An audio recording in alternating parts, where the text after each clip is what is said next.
ശ്രീജിത്ത് തുടരാം.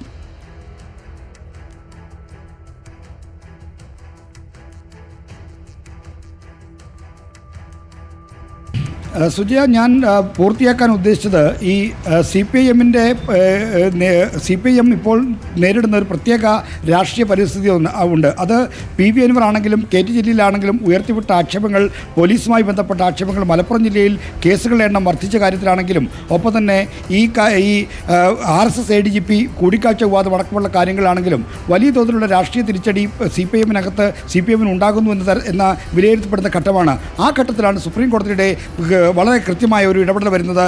ഈ അരിൽ ഷുക്കൂർ വധക്കേസിൽ സുപ്രീം കോടതി നിർദ്ദേശിക്കുന്നത് TV രാജേഷും ഒപ്പം തന്നെ CPIM കണ്ണൂരിലെ തന്നെ മുതിർന്ന നേതാവായ P ജയരാജനും വിചാരണ നേരിടണമെന്നുള്ളത്. ഈ തീരുമാനം വരുമ്പോൾ അത് CPIM ഇനി അത് ഉയർത്തിവിടുന്നത് പുതിയ തരം ഒരു ചർച്ചയ്ക്കാകും. നേരത്തെ കൊലപാതക രാഷ്ട്രീയത്തിനെതിരായ ശക്തമായ വികാരത്തിലാണ് വടകരയടക്കം P ജയരാജൻ മത്സരിച്ചപ്പോൾ അദ്ദേഹത്തിന് തിരിച്ചടി നേരിട്ടത്. TP ചന്ദ്രശേഖരൻ വധക്കേസിന് ശേഷം ഇങ്ങോട്ട് വലിയ തോതിൽ ഈ കൊലപാതക രാഷ്ട്രീയത്തിനെതിരെ പൊതുസമൂഹത്തിൽ വികാരം ശക്തമാണ്. അപ്പോൾ വരാനിരിക്കുന്ന തെരഞ്ഞെടുപ്പുകളെ കൂടി സ്വാധീനിക്കുന്ന ഒരു ഇടപെടലായി സുപ്രീം കോടതിയുടെ ഇപ്പോഴത്തെ ഈ ഉത്തരവ് മാറുകയാണ്. ശ്രീജിത്ത്, ഈ കേസിന്റെ വിചാരണ കാലയളവിനിടയിലാണ്, അല്ലെങ്കിൽ ഈ കേസ് മുന്നോട്ട് പോകുന്നതിനിടയിലാണ് BRM ഷഫീറിന്റെ ഒരു പ്രസംഗം വരുന്നത്. അതിൽ K സുധാകരനെ ഒന്ന് പുകഴ്ത്താൻ ഉദ്ദേശിച്ചതാണ് BRM ഷഫീർ. പക്ഷേ അത് CBI ഡയറക്ടർക്ക് P ജയരാജൻ കത്തയക്കുന്നത് വരെ എത്തിയതും ശ്രീജിത്തിന് ഓർമ്മയുണ്ടാവുമല്ലോ അല്ലേ?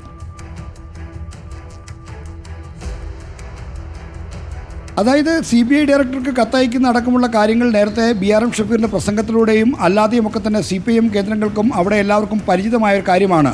എന്നാൽ അത് രാഷ്ട്രീയമായിട്ട് അത്രയ്ക്ക് വൈകാരികമായ ഒരു കേസാണ് ഈ അനിൽ ഷുക്കൂറിൻ്റെ വധക്കേസ് എന്നത് നമ്മൾ കാണേണ്ടതുണ്ട്. തളിപ്പറമ്പ് മേഖലയിൽ, പ്രത്യേകിച്ചും മന്ന തുടങ്ങിയ മേഖലയിൽ ലീഗിന് കൂടി സ്വാധീനമുള്ള പ്രദേശമാണ് കണ്ണൂരിൽ.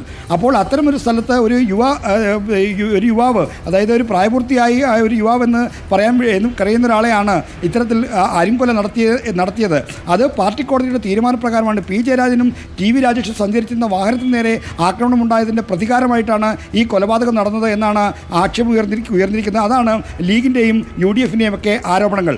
അപ്പോൾ ആ ആരോപണത്തെപ്പറ്റി ഉയർന്ന കാര്യം, പാർട്ടി കോടതി തീരുമാനപ്രകാരം ഒരാളെ കൊല്ലുന്നത് അത് വലിയ തോതിലുള്ള വൈകാരികമായ പ്രതിഫലനം ആ മേഖലയിൽ ഉണ്ടാക്കിയിട്ടുണ്ട്. അപ്പോൾ അത്തരം വൈകാരികമായ പ്രതിഫലനം ഉണ്ടാക്കിയ ഒരു കേസിലെ ഇടപെടലായി മാത്രമേ K സുധാകരൻ്റെ ഈ CBI ഡയറക്ടർക്ക് കത്തെഴുതിയ സംഭവങ്ങളെ അടക്കം വ്യാഖ്യാനിക്കപ്പെട്ടുള്ളൂ. അതൊക്കെ UDFിനും സുധാകരനും ഒരു തരത്തിൽ ഗുണകരമായി മാറുകയാണ് ഉണ്ടായത്. എന്നാൽ CPIMനെ സംബന്ധിച്ചിടത്തോളം അത് ഒരു രാഷ്ട്രീയ ആയുധമായി അവർ അതിനെ മാറ്റി. കാരണം CPIM ചൂണ്ടിക്കാണിക്കുന്നത് ഇത്തരത്തിൽ P ജയരാജന് മേൽ അനാവശ്യമായ ഒരു കേസ് കെട്ടിവെക്കാൻ, അദ്ദേഹത്തെ കൊലപാതക കേസിൻ്റെ ഉത്തരവാദിത്തത്തിൽ പെടുത്താൻ ആസൂത്രിതമായ ശ്രമം നടന്നു. ആ ആസൂത്രിതമായ ശ്രമത്തിൻ്റെ തെളിവായിട്ടാണ് ഈ K സുധാകരൻ CBI ഡയറക്ടർക്ക് കത്തെഴുതി അടക്കമുള്ള സംഭവങ്ങളെന്നാണ് CPIM തുടക്കം മുതൽ ആരോപിക്കുന്നത്. അപ്പോൾ ഒരു തരത്തിലും കേസിൽ പ്രതിയല്ലാത്ത P ജയരാജനെ കൊടുക്കാൻ ആസൂത്രിതമായ ശ്രമം നടന്നു എന്ന വാദഗതിക്ക് ബലം പകരുന്നതായിരുന്നു K സുധാകരൻ്റെ ആ CBI ഡയറക്ടർക്ക് എഴുതിയ കത്ത്. അത് BRM ഷഫീറിൻ്റെ വെളിപ്പെടുത്തലിലൂടെ പുറത്തു വന്നതും. അരിയൽ ഷുക്കൂർ കേസ്, അല്ലെങ്കിൽ അരിയൽ ഷുക്കൂറിന്റെ കൊലപാതകം 2012 സംഭവിക്കുമ്പോൾ, ഫെബ്രുവരി 20 അത് സംഭവിക്കുമ്പോൾ അതിന് മുന്നേ നടന്ന സംഭവങ്ങളെക്കുറിച്ച് കൂടിയാണ് നേരത്തെ അഡ്വക്കേറ്റ് അസഫ് അലി വിശദമാക്കിയത്. ശ്രീജിത്ത്, അന്ന് മുതൽ ഇന്ന് വരെ തെരഞ്ഞെടുപ്പ് കാലങ്ങളിലെല്ലാം ഉയർന്നു വന്നിട്ടുള്ള ഒരു സംഭവമാണ്. ഇതിൽ ഈ P ജയരാജനെതിരായ വധശ്രമ കേസ്, അതിൽ കുറ്റവിമുക്തരാക്കപ്പെടുന്ന ഘട്ടം വരുമ്പോഴും ഇത് കൂടുതൽ ചർച്ചയായതാണ്. പക്ഷേ ഇന്നിപ്പോൾ വിടുതൽ ഹർജി CBI കോടതി തള്ളുമ്പോൾ അത് ഏത് തരത്തിലുള്ള ഒരു പ്രതിസന്ധിയിലേക്കാണ് പാർട്ടിയെ കൊണ്ടുചെന്നെത്തിക്കുന്നത്?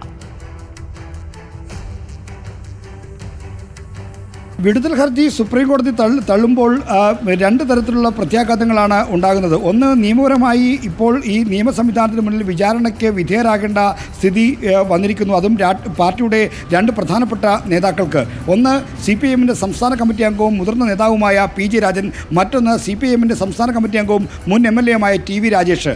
TV രാജേഷ് ഒരു വേള കണ്ണൂർ ജില്ലാ സെക്രട്ടറി സ്ഥാനത്തേക്ക് വരെ പരിഗണിക്കപ്പെട്ടിരുന്ന ആളാണ്. MP ജയരാജൻ ലോക്സഭാ തെരഞ്ഞെടുപ്പിൽ മത്സരിക്കുമ്പോൾ അദ്ദേഹത്തിനായിരുന്നു ജില്ലാ സെക്രട്ടറിയുടെ ചുമതലയുണ്ടായിരുന്നു. അപ്പോൾ രണ്ട് പ്രധാനപ്പെട്ട നേതാക്കൾക്ക് ഒരു വധക്കേസിൽ ഈ വിചാരണ നേരിടേണ്ടി വരുന്നത് സ്വാഭാവികമായും CPIMനെ സംബന്ധിച്ചിടത്തോളം ബുദ്ധിമുട്ടുള്ള, രാഷ്ട്രീയമായി വിശദീകരിക്കാൻ ബുദ്ധിമുട്ടുള്ള കാര്യമാണ്. അതും പാർട്ടി കോടതിയുടെ തീരുമാനപ്രകാരം ഒരാളെ കൊലപ്പെടുത്തി എന്നാണ് അന്ന് KM ഷാജി അടക്കമുള്ള നേതാക്കന്മാർ കണ്ണൂരിൽ പ്രസംഗിച്ചത്. അത്തരമൊരു ബോധമാണ് KM ഷാജിയുടെ ഇക്കാര്യത്തിൽ അദ്ദേഹത്തിന്റെ പ്രതികരണം ഒന്ന് തേടണം. ശ്രീ KM ഷാജി ടെലിഫോണിൽ ഉണ്ടെന്നാണ് ഞാൻ